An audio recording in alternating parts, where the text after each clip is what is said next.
తెలుగు రాష్ట్రాల్లో 450కి పైగా రోబోటిక్ సర్జరీలు సక్సెస్ఫుల్ గా చేసిన ఘనత మణిపాల్ హాస్పిటల్దే. అందరికీ తెలిసింది 11,000 మంది టీచర్స్ ని డిఎస్సి పెట్టి రిక్రూట్మెంట్ చేశాం మొట్టమొదటిసారి 10 ఏళ్ల తర్వాత. 10 సంవత్సరాలు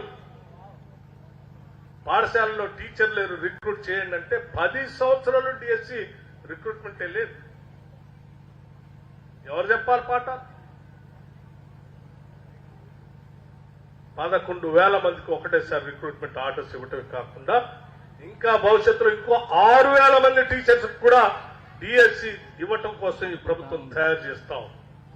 అంటే ఏ పాఠశాలలో కూడా టీచింగ్ స్టాఫ్ లేకుండా ఉండడానికి వీల్లేదనేటువంటి ఆలోచనతో ప్రభుత్వం ఈ రిక్రూట్మెంట్ చేసుకుంటూ పోతా ఉన్నాం. ఈ రాష్ట్రంలో మీలాగా విద్యాబుద్ధులు నేర్పిన తర్వాత చదువుకున్నటువంటి వాళ్ళకి ఉద్యోగ అవకాశాల కోసం ఎదురు చూస్తూ తెచ్చుకున్న ఈ రాష్ట్రంలో 10 సంవత్సరాలు రిక్రూట్మెంట్ లేదు. ఆ రిక్రూట్మెంట్ కోసం ఆలోచన చేసి 56,000 మంది ఉద్యోగస్తులకి నియామక పత్రాలు కూడా ఇచ్చినటువంటి ప్రభుత్వం ఇది మొట్టమొదటిసారి 10 సంవత్సరాల తర్వాత. ఇంకా క్యాలెండర్ పెట్టాం. చదువుకున్నటువంటి ప్రతి నిరుద్యోగ యువతకు ఎక్కడో ఏదో ఒక ఉద్యోగం రావాలి. ఉద్యోగం రాకపోతే సెల్ఫ్ ఎంప్లాయ్మెంట్ ద్వారానే అతనికి ఉపాధి అవకాశాలు దొరికేటువంటి కార్యక్రమం చేయాలని ఆలోచన చేస్తున్నాం. ఇది మన బిడ్డలు మనం తయారు చేసుకున్న తర్వాత వాళ్ళని ఖాళీగా ఉంచితే అది ఏ సమాజానికి కూడా మంచిది కాదు.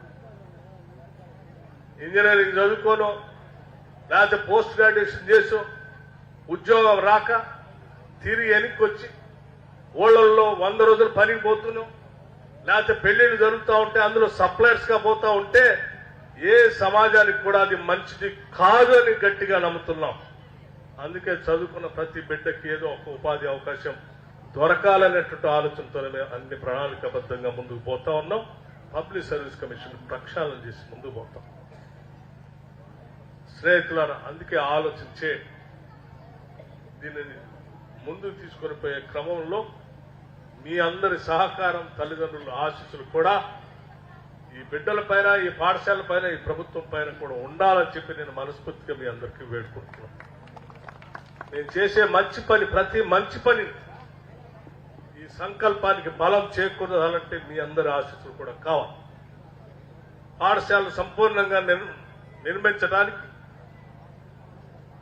నిధులు లేకపోయినా అక్కడ నిధులు పోగేసి 5,000 కోట్లు ఖర్చు పెట్టి ముందుకు పోయే క్రమంలో మరి చాలా అంశాలు ఇబ్బందికరమైన పరిస్థితులు వస్తాయి. అటువంటి వాటికి కూడా ఈ ఆశీస్సులు కావాలి.